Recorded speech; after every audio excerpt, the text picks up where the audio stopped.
Hello, everyone. Welcome. Thank you all so much for being here.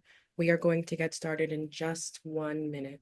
So feel free to grab some water, as this is the perfect time.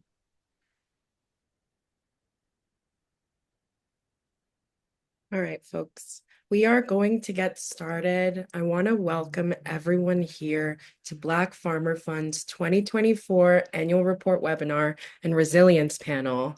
My name is Onyx Ramirez, and I'm the Senior Communications Manager at Black Farmer Fund. We are so excited to have you all here today. I'm going to get started with an welcome and well wishes from our co-founder and president, Olivia Watkins, who is currently on sabbatical. We will have time for a Q&A towards the end of the program, and if questions come up in your mind during this presentation, you can drop them in the Q&A menu, which is on the bottom bar, and we will respond either in written form, in the chat, or after the panel. Thank you.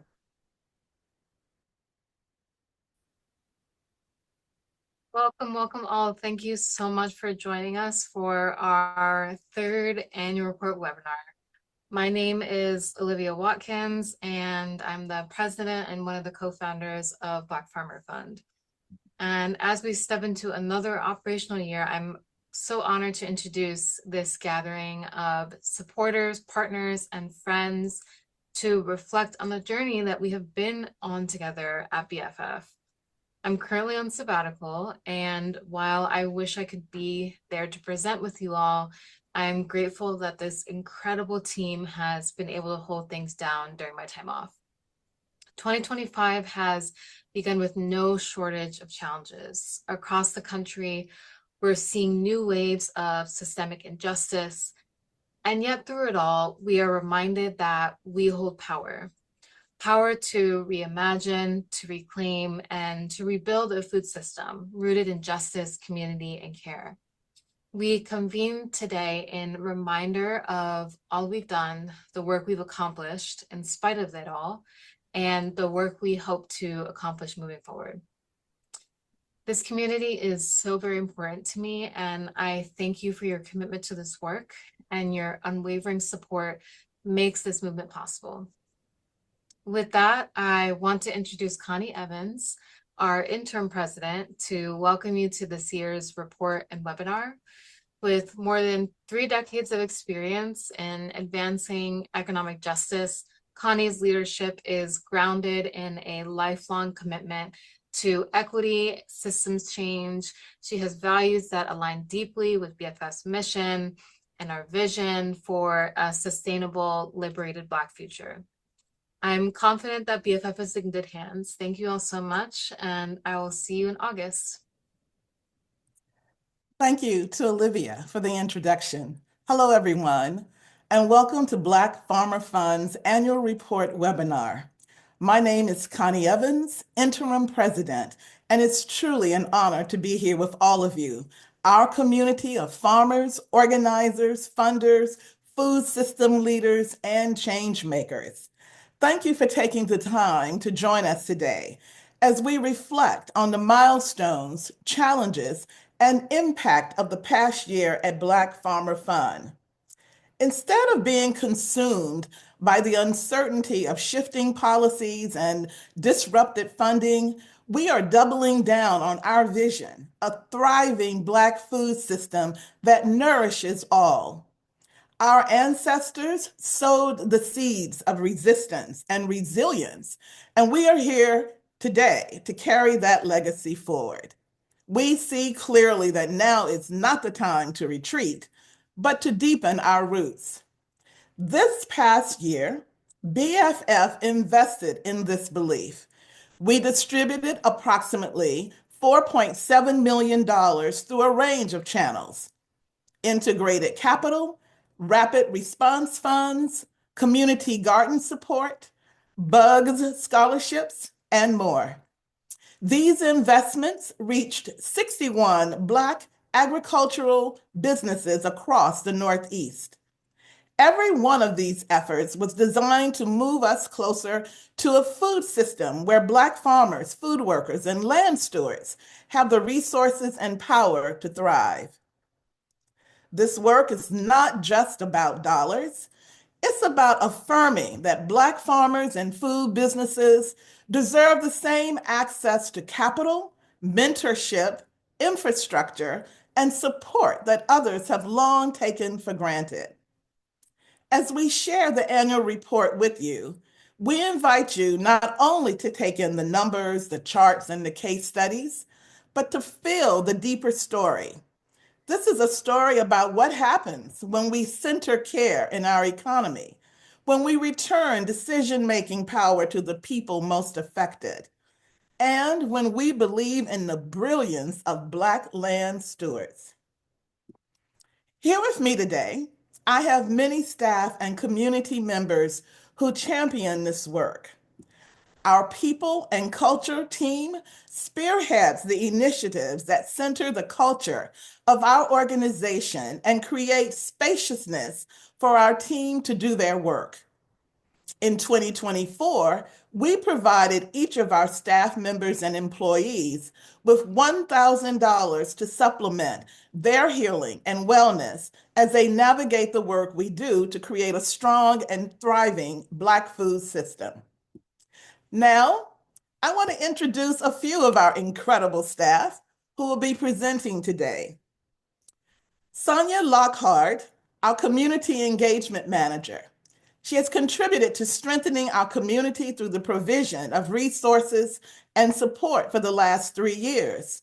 Sonia spearheads the Black Abundance Circle, Community Work Days, Community Garden Fund, and several other transformative initiatives. I would also like to introduce Olamide Goke Pariola, our Development and Investor Relations Director. Over the last year, Ola has transformed our development strategies, forming lasting relationships with both funders and investors, as well as advancing our fundraising approaches. We also have Myra Marcellin, Business Support Director, who has worked tirelessly to ensure we are hearing and supporting our community through technical assistance and funding opportunities. She has developed relationships to ensure we are meeting our community where they are and helping them reach their goals. Thank you again for being here. Your presence is part of this movement. We are excited to walk you through this report and continue imagining and building the future together. With that, let's dive in. Hello, all, and thank you for joining us today. My name is Olamide Goke Pariola, and I'm the Development and Investor Relations Director. I'm excited to get us started by discussing our investment portfolio. Since 2021, we have deployed $6.3 million across our pilot fund and our BFF Fund 2.0 to 26 businesses throughout the Northeastern United States. These businesses span the range of the food system from farmers and herbal medicine producers to packing and market access businesses, each of which is central to our mission and vision. In our work to build a strong Black food system across the Northeast, it has been imperative that we create support for Black farmers across the food supply chain. Our work is ensuring that Black farmers have access to markets, packing and distribution, education, community connections, and a seat at the table of power. Each business in our portfolio and pipeline is building community wealth, maintaining the ecological well-being of our planet and communities, and practicing economic justice. 50% of our staff across the portfolio businesses identify as women, non-binary, or trans. 21% of businesses in the portfolio are worker-owned and operated. 93% of goods and services in the portfolio are sold locally. 100% of the businesses in the portfolio with employees are ensuring a living wage. 71% of businesses in the portfolio are incorporating sustainability practices. 100% of businesses in the portfolio are majority Black owned. Our Rapid Response Fund and Community Garden Fund are two other paths farmers who need capital support can take advantage of at Black Farmer Fund. BFF's Rapid Response Fund offers up to $10,000 to farmers or food business owners throughout the Northeast experiencing emergencies, such as equipment breakdown, weather damage, loss of crop or animals, medical expenses, and stolen or damaged supplies. One exciting update to the Rapid Response Fund for the rest of this year is farming and food businesses can also apply for the Rapid Response Fund to resolve any issues related to any funding freezes that are currently going on. In 2024, we provided 17 businesses with almost $100,000 in emergency rapid response funds. Our Community Garden Fund provided 20 Black-led gardens with $500 each to support their operational and capacity building needs.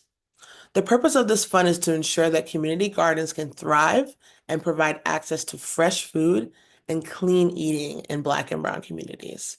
Our Community Garden Fund is extra special because it was funded by our incredible board member and co-founder, Karen Washington, and distributed by the Black Farmer Fund.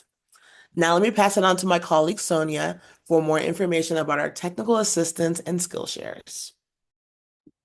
Thanks, Ola. Hi, everyone. My name is Sonia Lockhart, and I'm the Community Engagement Manager here at Black Farmer Fund. So beyond providing capital, our support for our investees also extends to individualized technical assistance, which includes things like agricultural planning, business development, and supporting with civil rights complaints and governance, just to name a few examples. Our technical assistance is geared directly to the needs of our investees. Technical assistance at Black Farmer Fund is free and supports businesses before, during, and after they receive funding from us. We're very proud to share that since 2021, we've provided over 630 hours of technical assistance to farmers and food business owners across our portfolio. For 2025, we've increased our pool of funds for technical assistance and discretionary support to $250,000 to provide the kind of one-on-one support small businesses really need to thrive. Additionally, in 2024, we hosted 5 skill shares and webinars in collaboration with our USDA SARE Northeast Grant, which ran from 2021 through the end of 2024 and focused on building and strengthening Black farmers' social and economic sustainability in New York State. Through these sessions, we explored topics such as ancestral wisdom, farming, climate smart practices, homesteading, and much more. And now let's talk a little bit more about our community engagement. So in addition to funding, skill shares, and technical assistance, we also offer our investees community workdays every year. Community workdays are spaces to build and strengthen relationships amongst our farmers while providing a space for community members to work together on large projects and exchange information and resources. Between spring and summer of 2024, we held 5 workdays across the northeastern U.S. region, supporting our community with things like greenhouse builds, transplanting, harvesting, and weeding. Additionally, we have a space held each quarter called Nourish. Nourish is led by our community facilitator and education manager, Amanda Everich, and a co-created space at the end of each season, where farmers who attend these offerings can connect about their experiences with the land as they prepare for the next season and share resources that will nourish their land and their souls. Internally, we also offer our Getting Grounded in Our Roots series, which is a space for BFF staff to ground and connect us to our history and current events related to our work. Rooted in Black agricultural history, ancestral teachings, and rotating facilitation, Getting Grounded uplifts and empowers staff curiosities, interests, and expertise. This past year, we explored topics such as the history of loan discrimination, Black folk herbalism, and the legacies of Black mutual aid efforts. Last but not least, one of our major highlights was that we held our 3rd annual Celebrating Abundance in Autumn Festival, which is our yearly gathering open for all community members to celebrate the abundance of the harvest. It's held at Rise and Root Farm in Chester, New York, and in 2024, we had over 70 BFF community members who came together to share a meal sourced from our farmers, engage in different activities connected to land stewardship, and build relationships and connections across sectors. Also, before I pass the mic, I want to let you all know to keep an eye out for our 2025 Abundance Festival invite. The festival will be taking place on Saturday, September 27th, so you should expect to see a save the date in your inbox soon. Now I will pass the mic back to you, Ola, to discuss our Black Abundance Circle and fundraising. Thank you so much, Sonia, and I'm already super excited for the 2025 Abundance Festival. 2024 marked the first year of our Black Abundance Circle, a membership program designed to deepen engagement between our community and Black Farmer Fund's mission. The Black Abundance Circle really provides a meaningful way for supporters to contribute to the long-term sustainability of Black farmers and food entrepreneurs through monthly sliding scale contributions, which can be as little as $25 a month, making it very accessible. In addition to supporting BFF's mission with capital, members of the Black Abundance Circle receive quarterly gifts, Black Farmer Fund merchandise, and educational resources, which explore the history of community wealth building, resource sharing, and important ancestors who have paved the way for our work. Spaces like the Black Abundance Circles are just one of the ways we are creating space for supporters of all different levels of wealth to create a just food system for all. I want to extend a heartfelt thank you to all of our supporters, some of who are here today, whose generosity allows us to not only continue our important work, but to grow and expand. Our goal for 2025 is to close out the rest of the raise for BFF Fund 2.0. We currently have raised $13.4 million from our incredible community of investors and donors. The remainder of the capital we are raising will be gift capital to support the growth and resilience of our investees. Gift capital provides a business with the opportunity to scale their operations and implement necessary changes that may require upfront capital. We know that our community of Black farmers and food actors have the knowledge, wisdom, and skills to succeed. What they need are the resources to thrive. Black-owned businesses have the ability to incorporate flavors and traditions rooted in the African diaspora into their work, providing consumers with more options. It is crucial that we provide resources to those who tend to the land and those entrepreneurs who dare to dream big. Now, more than ever, your financial contribution is integral to our success. Regardless of what's happening in the world and in our country, we won't stop advocating for and supporting Black farmers and food actors. Now, we will move on to our resilience panel. This panel will highlight the experience and wisdom of some incredible farmers and organizational leaders who are doing the work on the ground in support of our mission. I will begin by introducing Mama Karen Washington, affectionately known as Mama K, Black Farmer Fund's co-founder and board member, who will be moderating today's panel. Over to you, Mama K. Thank you, Ola. Thank you, staff. Thank you, everyone. It's a pleasure for me to be here at this point in time. Some of the questions that I'll be asking will reflect exactly what is happening in the world today. The world has changed and is more anti-Black, immigrant, with funding from the government being slashed. To my panelists, as they introduce themselves. As Black farmers and folks working directly with Black farmers, what specific impacts of the recent executive orders have you seen on the ground? And please introduce yourself as you relate to the question. Hello, Thank you, everyone. Joan. Oh, go ahead, Will. Hello, everyone. My name is Will Moss. I'm a Black farmer located in Western New York, between the Buffalo-Rochester region.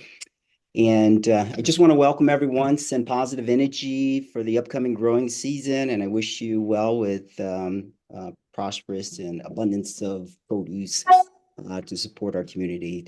To your question, Mama K, I appreciate it. What I've seen, and it's kind of interesting, coincidentally, there's been a bill that was proposed overnight that has gone through Congress that's going to slash about $1 trillion worth of funding for Medicaid and the SNAP program. Specifically, concerned about the SNAP program, the Supplement Nutritious Agricultural Program, which a lot of our customers at our markets get these additional funding to purchase necessary produce, foods for their family. So I'm quite concerned about that. Obviously it's got to go through the chain of the governmental departments. It's onto the Senate and then onto the president. So that's a big concern that has been a major impact because of the current executive orders that have been considered through the current administration. So that's something that we are preparing ourselves for as farmers here in Western New York, so that we can make adjustments regarding our amount of produce that we're going to grow and then how we're going to be able to make it affordable to our customers. Myra, what are you seeing? If you can give some sort of a perspective from the work that you do. All right. Thank you, Mama Kay. So I'm the business support director at Black Farmer Fund, and in this role, I provide support to investees and offer various levels of technical assistance. So what I'm seeing on the ground is really increased financial struggles, a disruption in cash flow as a result for Black farmers, the freezes and funding for agencies like Campaign Against Hunger, where their trusted work included purchasing food from Black farmers, as well as their efforts to feed vulnerable families, have been extremely disruptive.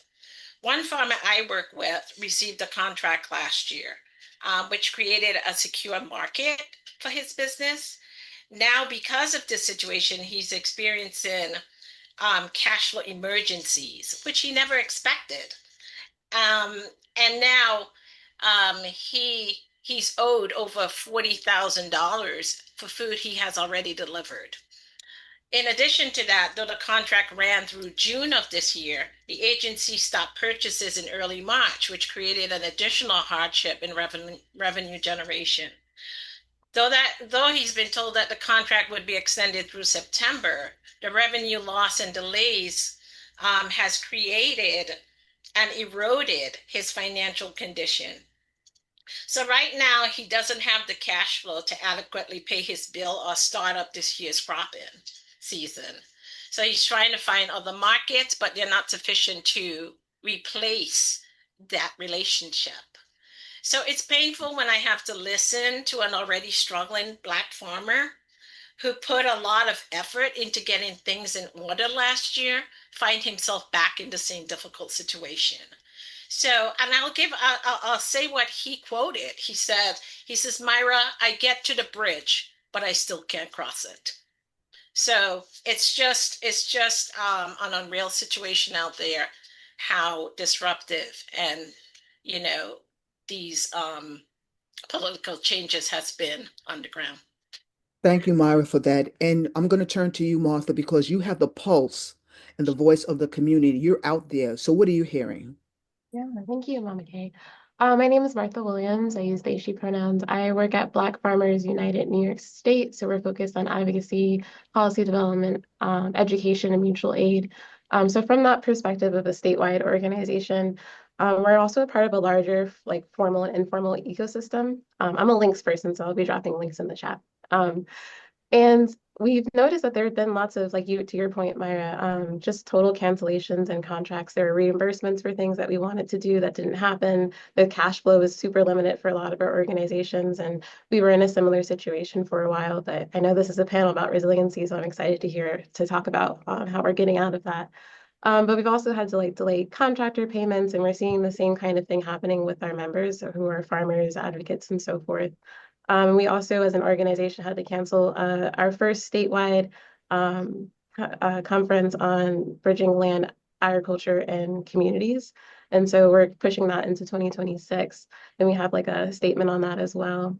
So it's been pretty challenging trying to deal with all of that while also trying to simultaneously find a way to support our members and struggling to find that balance. Thank you so much from all three of you. Martha, I'm going to ask you, start with you with the second question.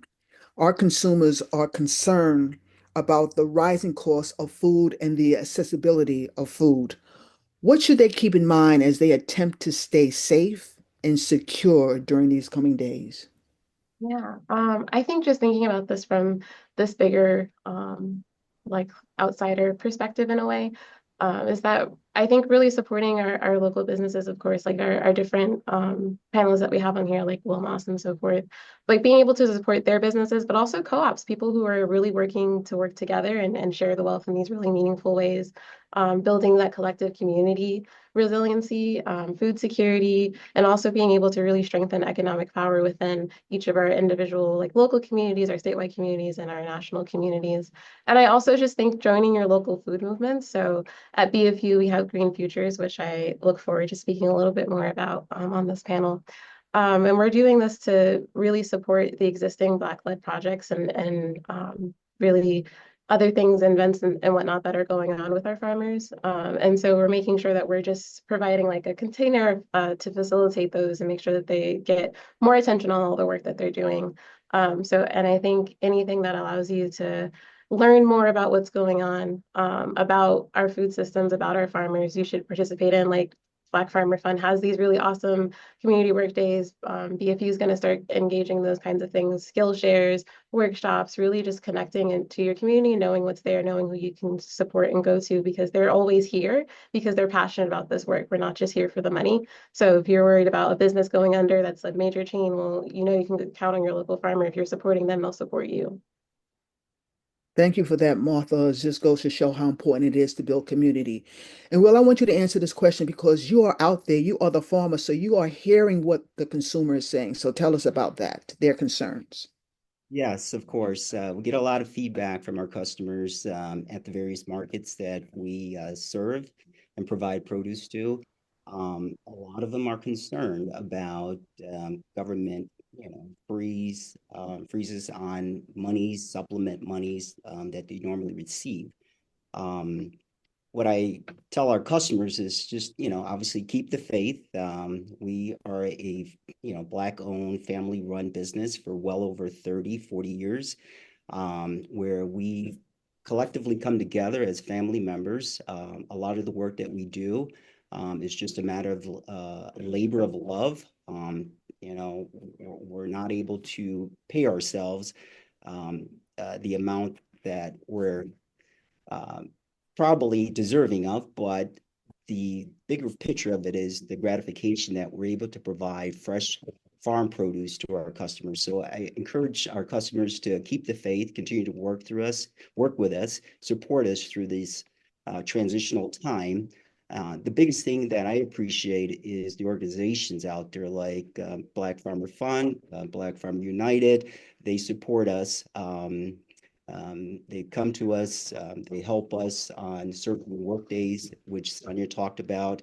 They come out to our farm and just simply provide a lending hand. They support us in helping us do some chores around the farm. So I appreciate that. Another big thing to kind of supplement our funding and our operation, Black Farmer Fund has in the past provided us a rapid response fund in a time of need in which we really needed to keep our operation going so that we can provide the savings onto our customers in a way in which we can continue to grow fresh produce to provide to them. Thank you for that, Will. The saying is that if you ate today, thank a farmer. The next question I'm going to ask will be for Hannah and Myra. So, we talked about the consumer. Now we're going to talk about the movement workers. These are the people who have boots on the ground, and they are worried about this anti-DI culture and climate that's affecting their ability to create change within the food system. What should they keep in mind as they attempt to stay safe and secure these days? Hannah, introduce yourself and tell us about the work and answer the question. Thank you, Mama Kay. Hi, y'all. I'm Hannah Smalls. I'm a mama and farmer up here in southern Maine. And yeah, it's a really interesting question, especially since I've been trying to work with organizations up here. And just the thing that's been making me feel safe and secure is connecting with the other Black and Brown owned farms. Very sparse up here, so we keep a tight knit group just to kind of keep building our power, and it helps us remind how resilient we are when we talk about our ancestors and how times can be tough, but we've seen our ancestors go through even worse. Not to compare at all. But yeah, like that resilience piece of just having my farmers over. I try to have like monthly dinners, and we have a fire and have a dinner and just talk about what we can do to cooperate together. A main worker-owned cooperative, La Finca, is about an hour up north, and we've been really just working together where they have their thing up there and I have my thing down here, but sharing just resources, a lot of mutual aid in that aspect. Hannah, thank you for saying that, because I think that, as I know some of you have known, we had a farmer that was forced out because of discrimination and racist attacks. And it was the community, Black Farmer Fund, that band together to make sure that we took it upon ourselves to find justice for the person that attacked our fellow farmer, but also to be able to provide resources. So the importance of community is so, so important. Mara, I'm going to turn to you for you to also answer this question. Okay, thank you, Mama Kay. So, Hannah, what you just mentioned, that connection, is really a way to build power, and I appreciate you saying that. But what I focus on is business as usual in DEI. Keeping my eye on the North Star. I continue to work for racial inclusion to make sure that we're included in our supply chain, and this is done through what I call social and cultural warfare. I continue to work with farms, food entrepreneurs to educate and provide and support them to help them navigate the challenges that they're facing during these hard and uncertain times. The work includes breaking down barriers and seeing, I say seen and unseen, because a lot of it is unconscious. And so our communities can assess affordable capital and other resources to help them continue to exist, remain resilient, and thrive in a system that wasn't really built for us. It's hard work, but success to me with 1, 2, or 3 is progress.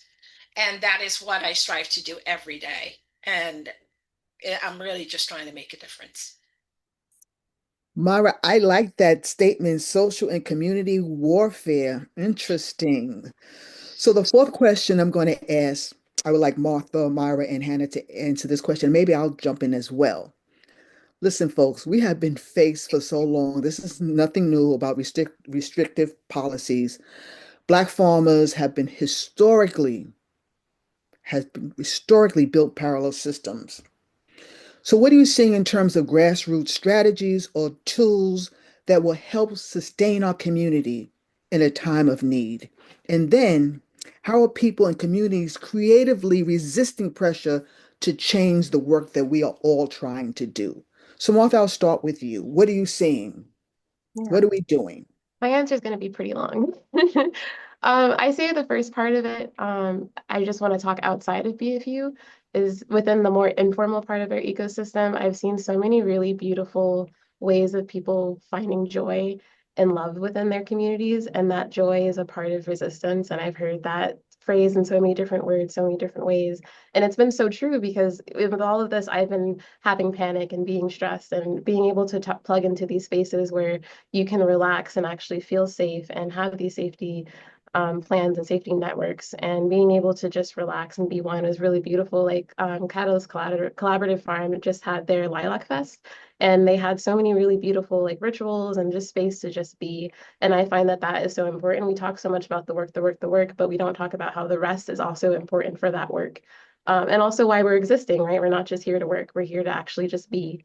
So I think things like that are extremely important in this work. I actually have a mutual aid like organizing background before I came to BFU. I also was farming myself.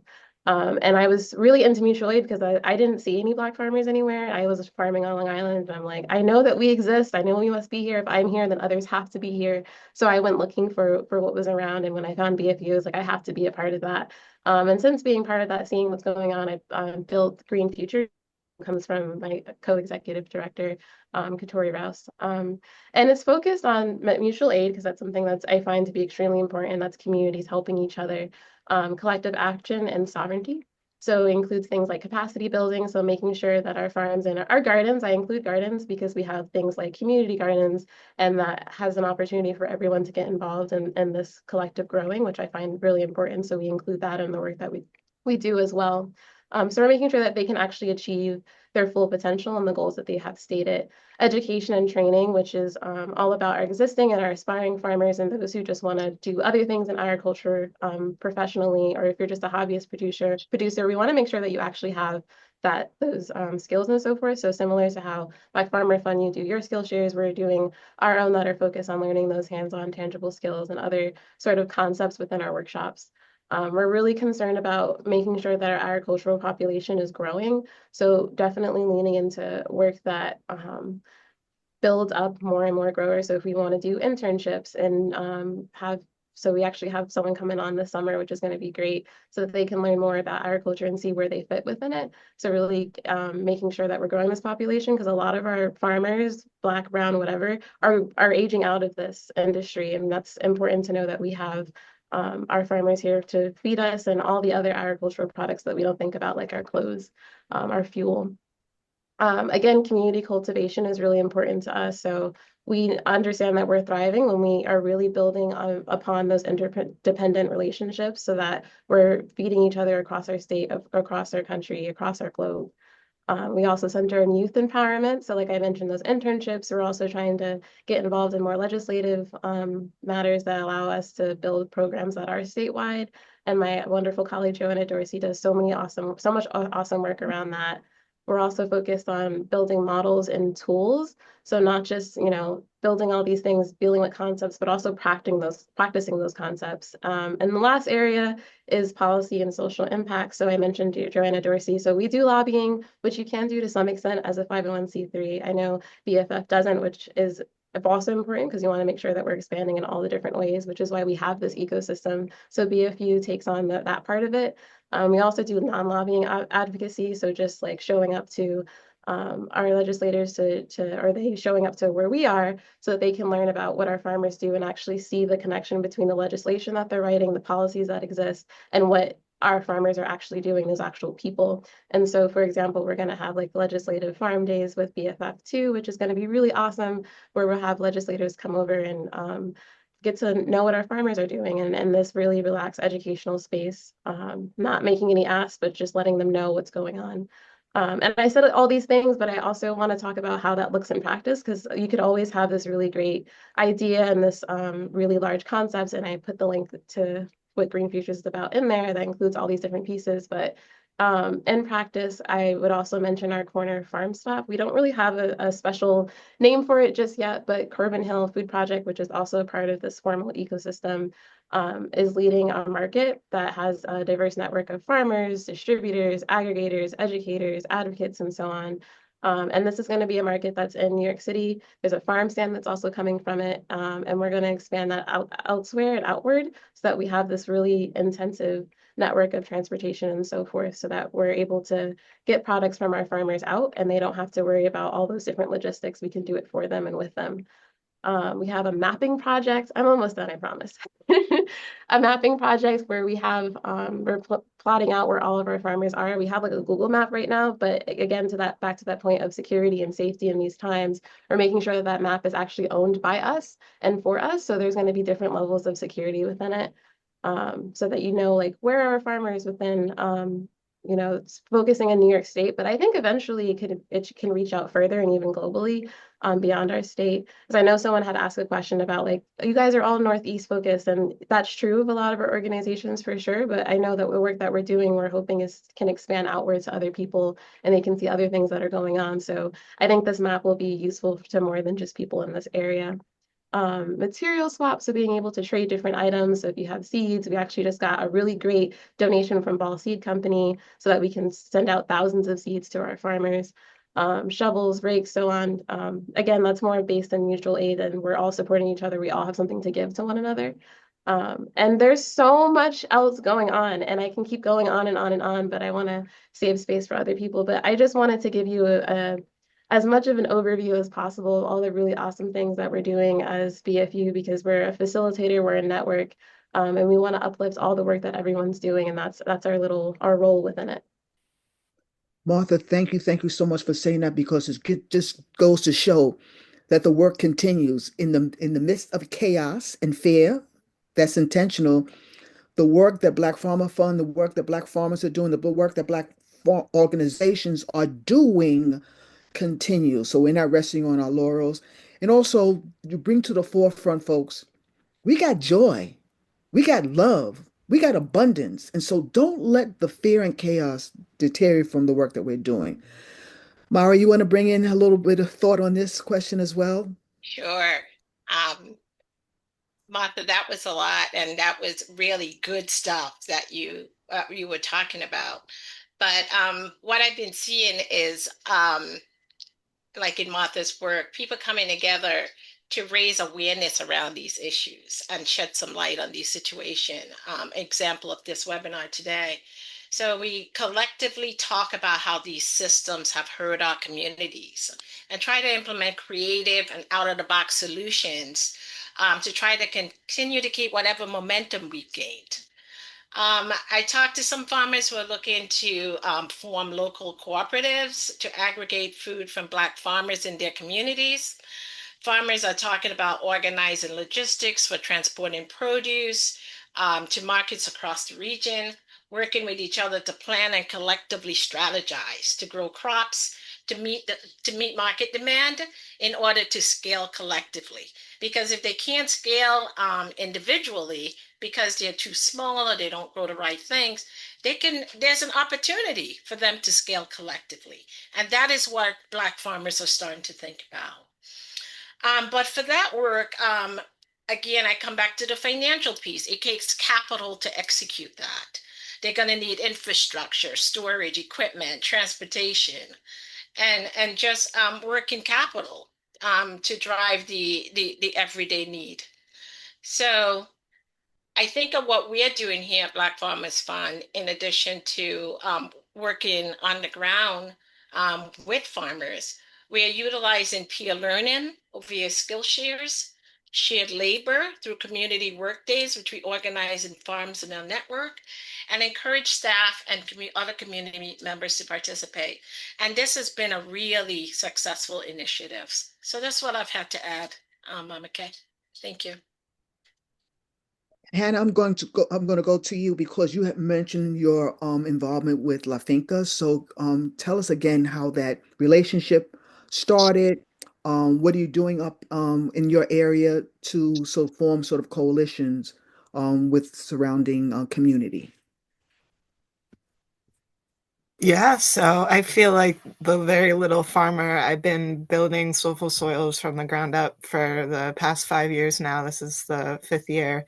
And I met Antonio just about, I think, almost a year or 2 years ago at the Black Farmer Fund listening circle that kind of brought all Black and brown farmers into one room to really like hear what each one is doing. It's very kind of scattered in this state, but finding ways that we can collectively work together and have that cooperation, but also maybe like having different having their cooperative, but I'm still trying to figure out want Soulful Soils to be. I want it to be a space of healing and from that trauma. And it's a very special piece of land that was farmed by Abenaki people way back when. And yeah, so we are just trying, they're helping me out. They have, they're connected to Land and Community, which is a nonprofit up here that works with conserving land and getting land for farm use.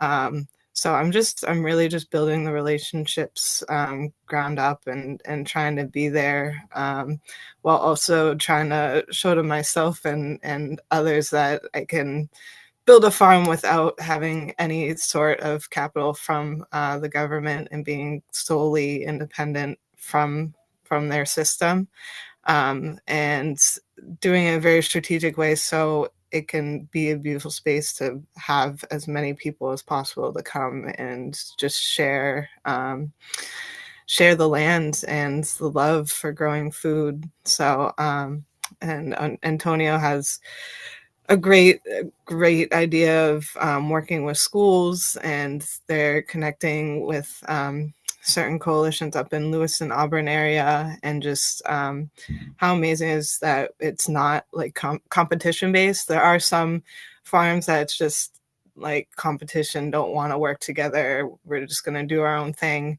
But yeah, just like working together, saying, sharing seeds, sharing any transplants extra that I'm not going to use. I would say very, very ground level. I'm only one person right now, but I'm trying to build this community, from the ground up. So. Thank you for that, Hannah. I mean, so we've heard the word ecosystem being said throughout this panel discussion. And so I just want to help people understand that how did that happen?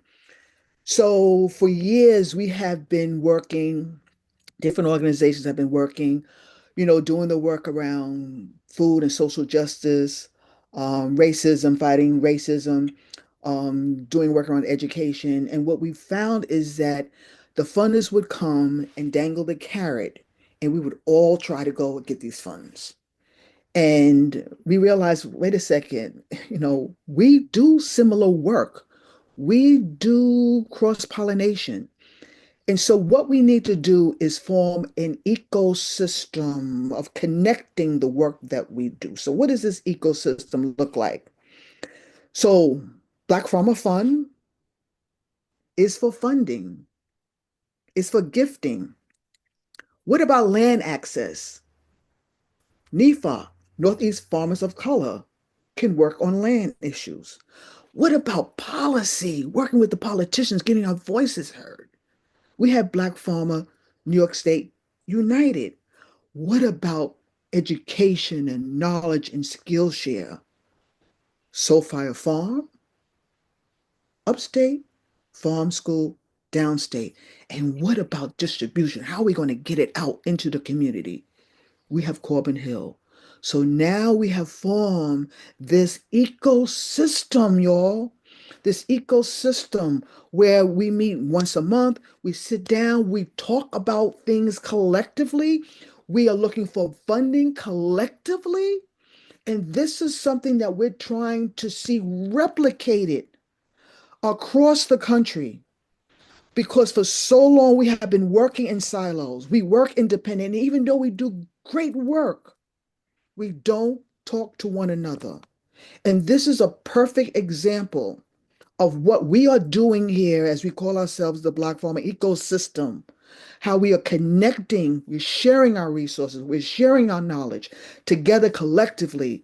And hopefully this is something that can be replicated across the country. And then eventually having, like Martha says, having those dots, not only in the Northeast, but how about connecting those dots to the South, to the Midwest, to the West, internationally, globally. This is our time. This is our movement that we're trying to do. So again, think about if you're in your little silos, think about who within your community that you can connect with. Who does the resources? Who does the funding? Who does the education? Who does the land work? Who does the policy work within your local community? And shed the ego, but think about connecting those groups together to form your own ecosystem. Whew, this is getting good, y'all. So the next question, we'll talk about funding. Let me just get it up. So this is for Myra, this is for Will, and this is for you, Martha. So I'm going to start with you, Myra. This question: how can funders, traditional and non-traditional, and investors better align capital with resistant work and to raise the challenge of the current movement? And so can you explain a little bit what was traditional and non-traditional, what that means? But Myra, I'm going to take it to you because you're the expert on this.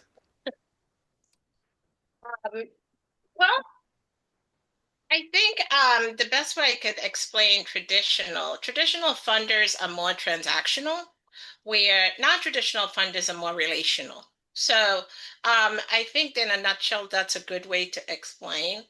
And what I think needs to happen, really, I think about my work previously with the Wallace Center, where we were studying farm to food systems, farm to food assistance programs. And what that requires is really a shift in mindset for funders to move from charity to solidarity. So that means they become more relational funders rather than looking at the transactional aspect. And I think a lot of the times we just default to transactional. I think sometimes even in our lending practices, we resort to transactional.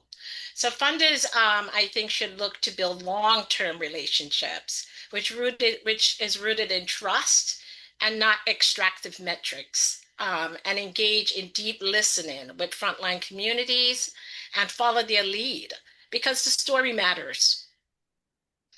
I heard one investor recently talk about institutionalizing the funding, where it's trusting impactful agencies to equitably manage and actively steward funds in our communities, rather than funding multiple small businesses individually and diluting the impact. I think the question should be that funders should really ask is, how can we be accountable to your vision rather than how do you fit into a grant cycle? So, and this also leads me to make a note on the importance of unrestricted funds. Unrestricted funds allows agencies like Black Farmer Fund more flexibility to respond. It helps us to do what our community needs when they need it, rather than having our hands tied to specific deliverables. So especially when the need of our communities are evolving so quickly, I would suggest that investors frame investments as reparative and restorative capital, where we name the historical harm and redistribute resources accordingly. So that's what I think funders should really be thinking about, both traditional and non-traditional. Non-traditional funders are already thinking along those relational lines. But I think if we could have kind of like a shift in the general mindset, I think that will make a hell of a difference. Will, I'm going to ask you this question because, and I want you to talk to the funders that are out there about your journey, of your family's journey. I mean, you had us on a podcast a couple of weeks ago that you talked about the legacy of your farm. If you can talk a little bit about that, and also how people can help fund the work that you're doing, the work that can be replicated. So if you can just talk a little bit about your farm, the historical content that you gave us, and why it's important that people should be funding farms that look like you. Thank you, Mama Kay. Sure. Our farm started approximately about 40 plus years ago by my parents. They were from the Bahamas. We're the second generation that's continuing the legacy of our parents, and there are 9 siblings. So it's a family-run business. My parents started out selling at local markets, specifically at the Rochester Public Market, building a customer base, and supporting the community, building trust with customers that would purchase produce from us. Also, my parents established a great relationship with major local farmers, specifically white farmers in the area, which helped us in our agricultural operation as far as leasing land to us, providing land to us so that we can grow fresh produce. We currently farm about 10 acres directly. We grow a variety of produce. Our major produce is greens, collard greens. We do kale, we do callaloo, tomatoes, peppers, okra, squash, a variety of produce so that we can meet the demand of our customers. We do grow some of the specialty beans pertaining to like the cranberry beans or purple hull beans, black eyed peas. These are a niche vegetables produce that we provide to our customers that otherwise would find it very difficult to receive. I mention all of that because a lot of this was made possible by non-traditional investors, funders that are out there that have supported our business organizations, specifically Black Farmer Fund. And so it's important that funders, investors out there hear our story, what we do. It's something that is of great accomplishment, great satisfaction, knowing that they can trust us as farmers, that their money is being put to good use, and that we are supporting a customer base out there that is in need of fresh produce at an affordable price. I often, think about, I mentioned before the Rapid Response Fund that Black Farmer Fund provided our farm that was essentially given or provided by investors or funders out there that actually helped grew our operation to where we were able to purchase some equipment. It allowed us to grow more produce to provide to more customers. That year that gifted us monies to help with our equipment, our business operation grew like exponentially from 30% revenue to about 45% revenue the following year. So that's the importance of having funders, investors out there that, trust in us, that we are doing the right thing and that we're making essentially good with the investments that they provide to organizations like Black Farmer Fund and BFU. So I do appreciate that.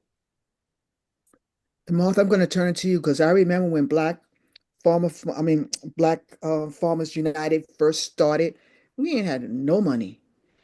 And so what did it take, first of all, to look for funding? And how does the organization make sure that the funding that they do get or seek is aligned with the mission and vision of the organization? What do you look for? Thank you for that question, Mama Kay. I would say from that perspective, I feel like I was really lucky because I was able to join this group of really awesome people who had already done like all the fighting and finding the things. And I think the things that I've really loved about the funders that we've had thus far is that they were able to really focus on keeping us accountable and making sure their money is secure while also still allowing us to have like simpler grant applications. The reporting processes were simpler, which means that we could do things like phone calls and video call and like video reports and like meetings one-on-one with them to just help us be able to share all the work that we're doing, because I mentioned this really large list and I didn't even finish the really large list. So trying to have to then sit around and like write these really long reports was just too much. And we just want to spend our time like actually doing the work and not worrying about applying to things and responding to it. I think also giving us flexibility about how the funds are allocated. I just feel like in this work of capacity building and how quickly things and circumstances are changing, it's important that the funders meet the moment. And I feel like from what I've seen with Black Farmer Fund, that's what happens very often is that you're meeting the moment. It's like, oh, this farmer needs this. And Will keeps bringing up the rapid response fund. It's like, okay, we'll put out this fund. And I think being able to shift how the funds are used, what we're using them for is really important because, the things that we need right in this moment and where we get the grant might be super different like a month from now when a really major thing happens. And again, like there's still some accountability there, still checking in, but there's not this pressure to do things exactly the way I said it, exactly the way we wanted to do it within the exact timeline either. So I know working all these things that we're working on, and we're like a small team here at BFU, it takes so much time of like conversations and talking with people and sitting with the information and changing it and going back and forth. If you're doing things collaboratively, it's slower a lot of times. Although you have more hands when it comes to actually doing the work, it can go quick, but when you have to talk about it and discuss it, it comes to everyone's different schedule. So having that time, that ample opportunity to just sit with things is super important. And I feel like we've been really lucky in having a lot of funders that are like that. I just feel like more funders should be doing those kinds of things.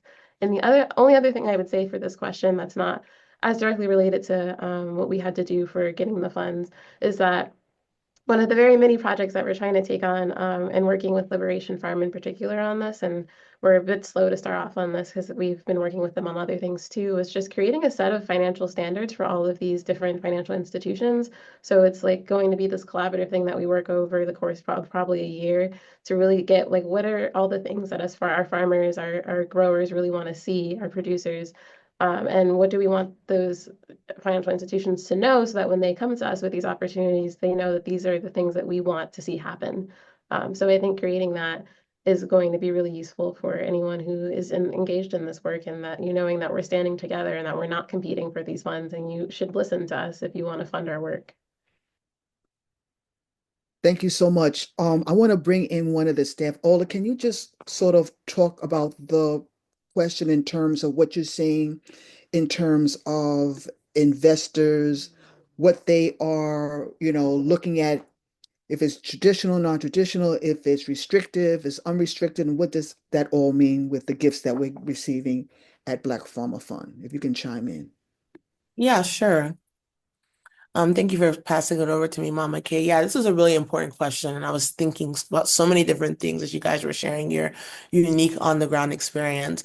One thing I will say is that definitely at Black Farmer Fund, we've been really lucky to work with a lot of funders who, are aware of the type of work we do and how young of an organization we are. I think that at Black Farmer Fund, we've been really, really blessed to have funders who really understand our mission. I would say a lot of our funders have actually been really generous with the unrestricted funds, which has been so important to us. Unrestricted funding for organizations like ours, especially Black founded and Black-led organizations who are really doing a lot of complicated work to right systemic wrongs. That type of work takes a lot of tenacity and a lot of flexibility, right? We're not going to be able to fix, hundreds and hundreds of years of systemic racism in neat grant cycles. So that unrestricted funding has been really crucial to allow us to operate and allow us, like someone mentioned earlier, Martha, I believe, to rise to the moment, right? When we have unrestricted funds, we're able to pivot. We're able to pivot and, meet the funds of our community. So that has been something that's been really important for us. I would say on the investment side, we are really lucky to have a lot of investors who really want to fund, who really want to invest in movement, right? Who are really looking to invest their wealth and their capital in this type of non-extractive investment that we do at Black Farmer Fund. So that's been really great. And it's also been interesting to meet with them and to hear why they want to do that and why Black Farmer Fund really fits into that mission. And I think that really goes back to, rethinking about how we do philanthropy, right? Is it trust-based? We're kind of, thinking about doing it in a way that is more relationship focused versus the traditional, charity focused, and saying that, we are in this relationship together. It is mutually beneficial for, folks with wealth and access to pass it on to folks like Black Farmer Fund and people in our ecosystem who are doing this work. So yeah, we have been, lucky and really blessed to have a lot of funders and investors who are very flexible with us. And other ones have been really good about just, being willing to learn. So Thank you for that, Ola. So you all are out there, funders that are out there listening. Again, hear what people have been saying on this panel, how it's important to support the work that we're doing to uplift our community, our farmers, our businesses. One thing is, like Ola said, non-restricted funds give the flexibility for people in the community to do a lot of their work. All right, so we're almost coming to the end. So there's a couple of more questions I want to get through because I want to hear some of the work that you all are doing. So what is your just with all the challenges that we're having, focus on one specific win or North Star that reminds you why the work that you do is so important. And I guess I'll start with you, Hannah. Why is the work that you do so important? And what is one win or one North Star you can tell us about? Oh, that's so hard, but I was thinking about it definitely for the end of last season. I was able to have on the way tour of Nefolk. They visited a bunch of different farms around the region, and they brought 15 beautiful souls, all amazing and ready to work after traveling all the way up here. And I have Black and Brown events too for people who live here. It's a lot smaller and not a lot of youth. It's been really hard to connect with the Black and Brown youth community. But I'm still making my way. But yeah, just having them on the land was just so special in my heart, knowing that they wanted to come and help, and always having an event that can help a Black caterer as well that makes amazing food, and knowing them and building a relationship with them and knowing I'm gonna be working with them for every event after. And just like knowing that's kind of why I'm building this up, and growing food is the number one thing I knew I always wanted to do. But then seeing people, especially my children and young people, just getting in the soil and yeah, not being worried about getting dirty, and because I struggled with that a lot in the beginning, but yeah, it was just so beautiful, and knowing that y'all's ecosystem kind of over in New York can come out and reach out into our region is really, really special, and just yeah, motivated me to keep building this and making it the farm resilient market garden I know it can be, and I can share with as many people as I can. Thank you, Hannah, for saying that because I remember, yes, Christine Hutchison, one of our partners, also did a tour, a tour of the Northeast around Black farms. It was, I guess, was on the way tour. And hopefully, again, with funding difficulty, that people can also help to support that. Because for so many people, they haven't had the chance to visit farms, especially Black farms in this area. And so Christine Hutchison's organization took it upon themselves to do that journey, to travel, a couple of weeks traveling, visiting farms. And so, again, the work that's out there is needed. Okay, so next on this is going to be Mara, your North Star, your win. All right. Well, my win is just seeing Black farmers continue to exist, because I've been rethinking the idea of what success is. And in our communities of Black farmers, it's them continuing to exist and really continue to be resilient and be a part of promoting community wealth. So here at Black Farmer Fund, I am grateful that we are able to lean into abundance, and that's thanks to our funders trusting in us, and so that we're able to provide capital that farmers need even to start up their season. I had one farmer recently who had the opportunity to generate sales this year, but he didn't have the upfront capital to start up the operation. So he asked us for a larger amount of money than we normally would afford from a discretionary fund. And I felt good that we were able to make that exception because it provided that farm with another chance to thrive this season rather than the alternative. So that's why I feel that this work is really, really important. And we appreciate the work that you do at BFF Myra. Thank you for the work that you Yeah, do. Mama Kay. Will, talk to me. Talk to Mama Kay. What's your win? What's your North Star? Thanks, Mom Kay. My win is to see the satisfaction and the gratitude of providing produce to the end user, which are the customers. Okay. I love farming. It's exciting, and it's made possible by, there's a ecosystem, as you mentioned, beginning from like the investors to organizations like Black Farmer Fund, who support us as farmers, which makes it much easier and just relaxing, enjoyable, just to do the labor, to do the farming, which I truly enjoy with my family, my siblings, so that we can put out the biggest, the best, the healthiest produce possible to our customers, which ultimately that's the win. That satisfies them, that we get the positive feedback from them, that they continue to come to us and support us because it's made possible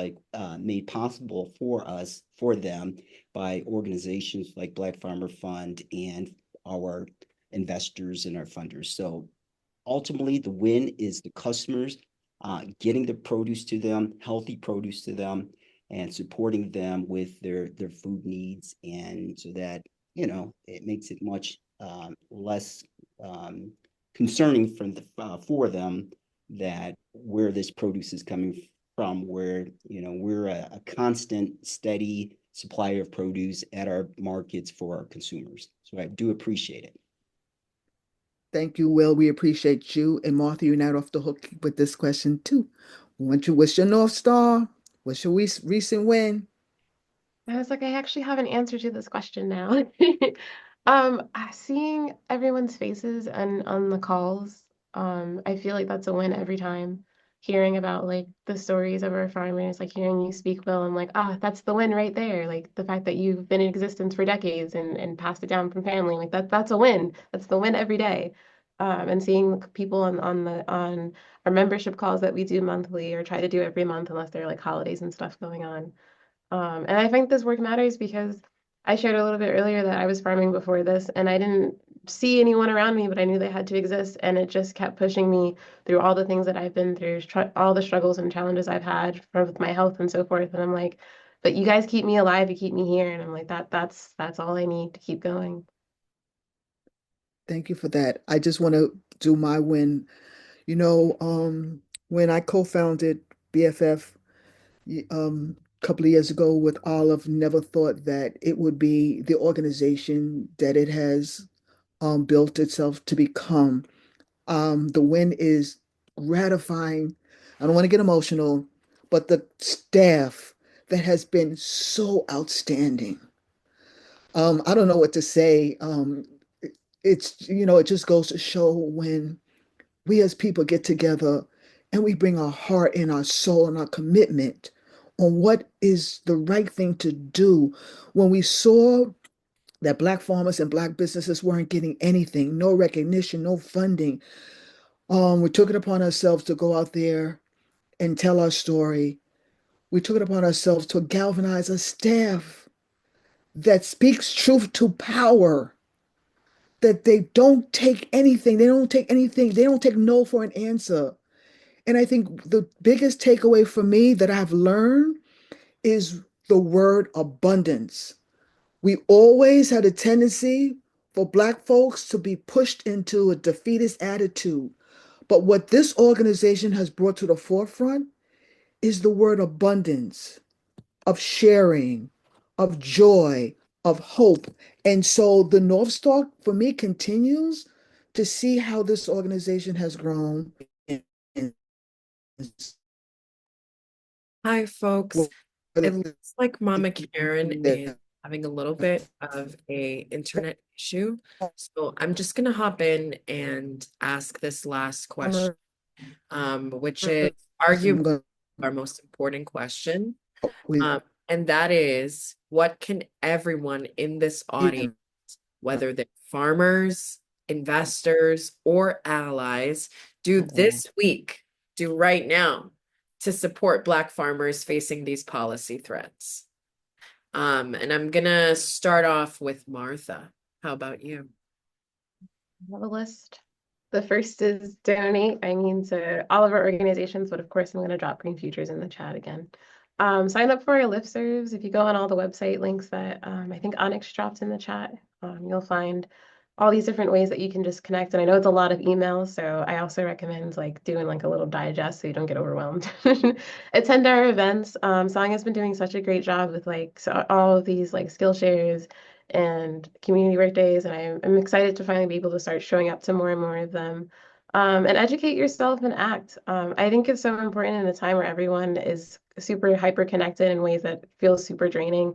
To really use your own mind and think. I know we have AI and all these other different tools, but you need to really focus in on knowing what you personally believe and what you believe in, and you will always have the energy to keep going if you know what you actually know and know what you actually believe in. So learn the things that we're telling you, but then analyze it yourself, come to your own conclusions, and then act in accordance with your own values. All of that's going to help us because we want to know that you're here because you really believe in the work and not just because someone told you to. Thank you for that answer, Martha. And I see Mama Karen's back on. Sorry about that, Mama Karen. I did ask your question. So Thank you.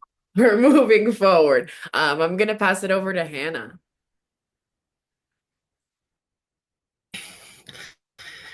Thank you. Can I have a little bit of a refresh? I'm so sorry. I had to. No worries at all. But what do you think everybody on this call should do this week to be able to support this mission? Hmm.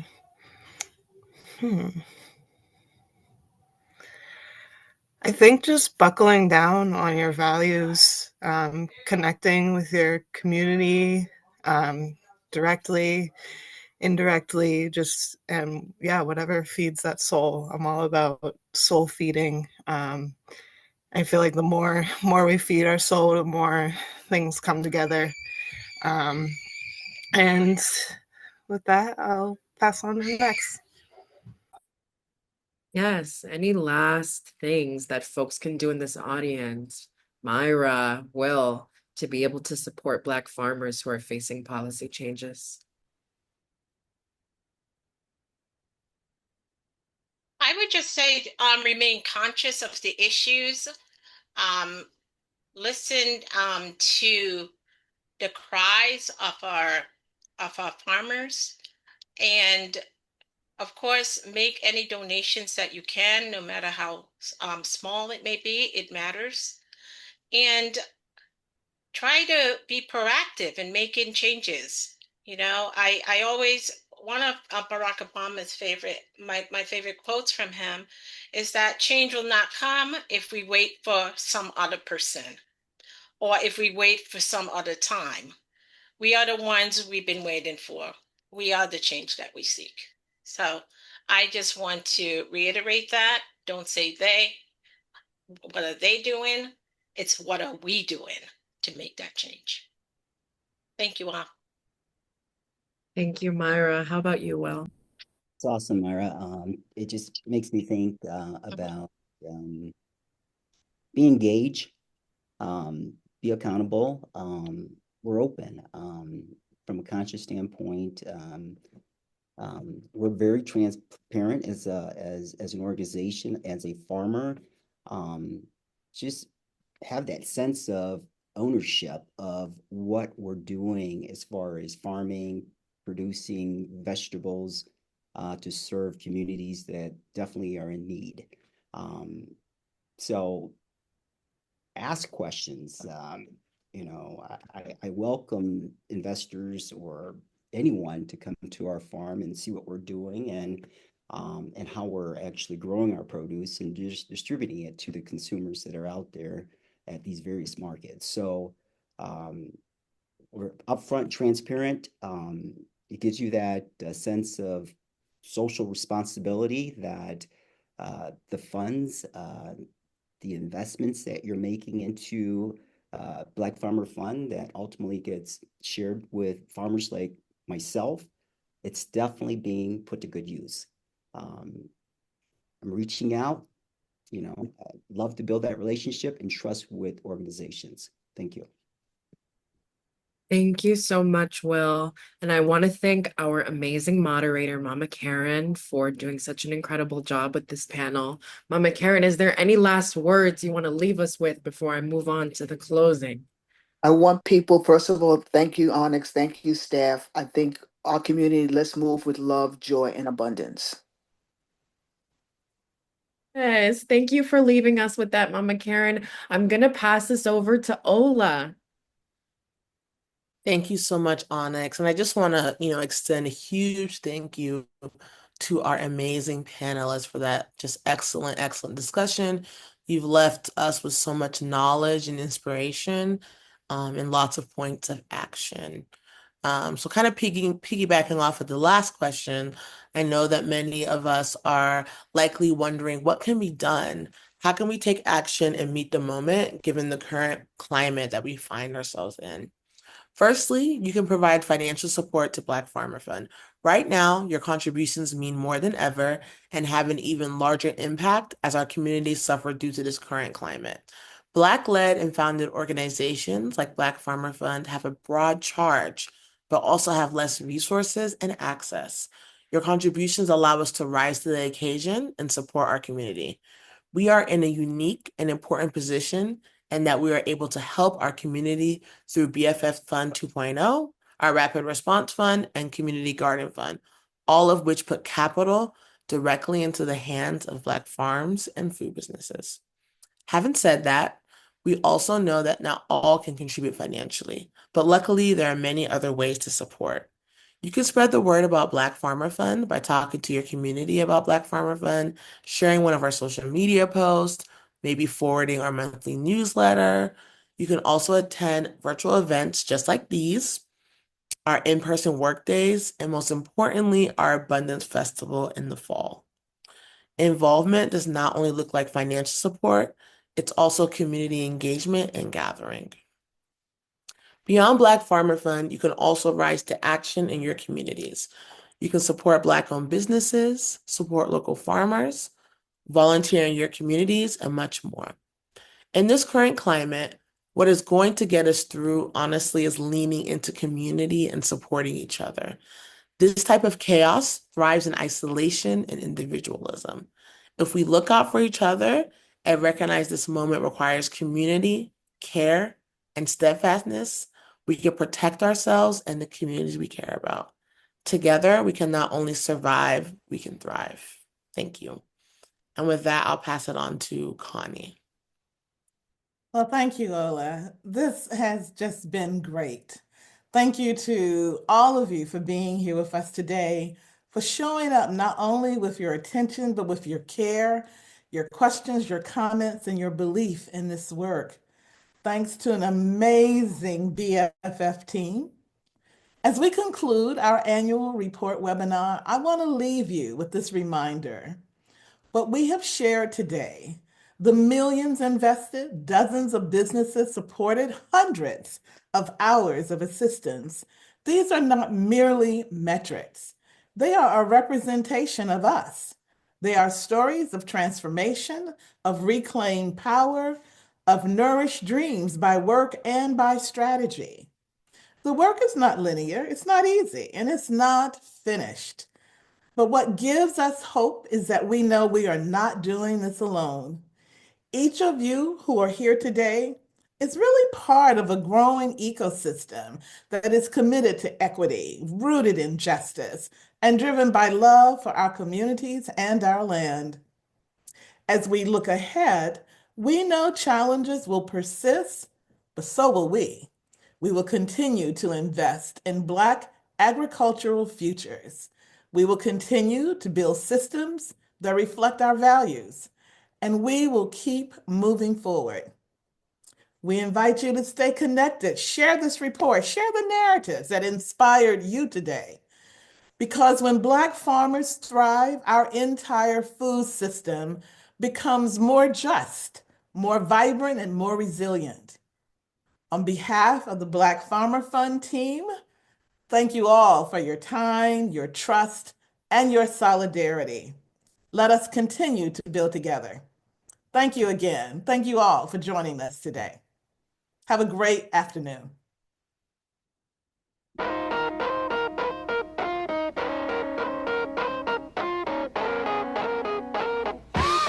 Try to see things my way. Do I have to keep on talking till I can't go on? While you see it your way, on the risk of knowing that our love may soon be gone.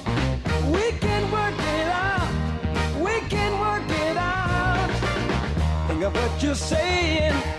You can get it wrong and still think that it's alright. Think of what I'm saying.